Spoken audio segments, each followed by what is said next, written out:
Hey guys, Brian from JB Custom Woodworking here again. Today I want to show you something else I've discovered about dust collection on the Harvey saw. Now you'll notice just how much dust is laying around on the table here, and I've noticed that my dust collector was starting to sound a little bit different.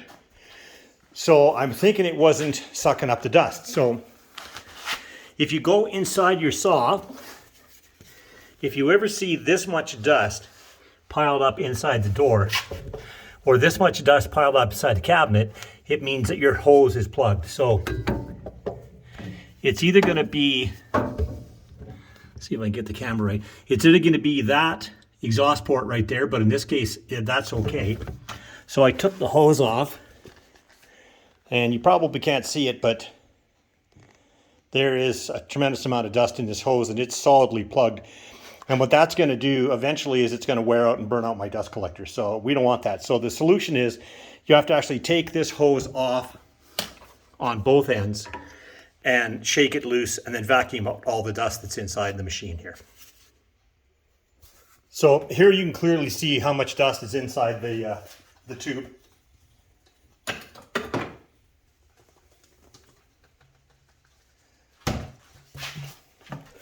And that's just not a healthy thing for your dust collector.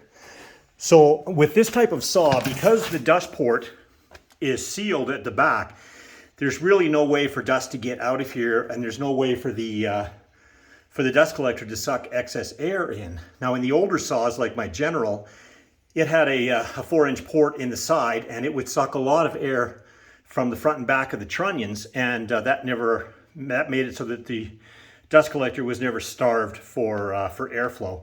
This one, because the dust has to go through this 2.5-inch hose, if the hose gets plugged, then your saw is going to fill up and you're going to end up with this bit of a mess here. So it's very important every once in a while to look inside your saw, see if there's enough dust accumulation here, and if there is, the primary reason is a plugged up dust collector hose. So this is what the inside of your saw should look like. You're going to have a little bit of trace dust in there, but you should never have the pile that we used to have.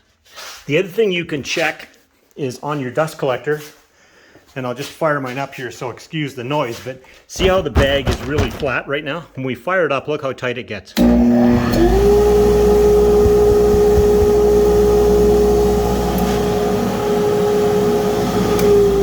So that's what you want to see. You want to see a good firm bag.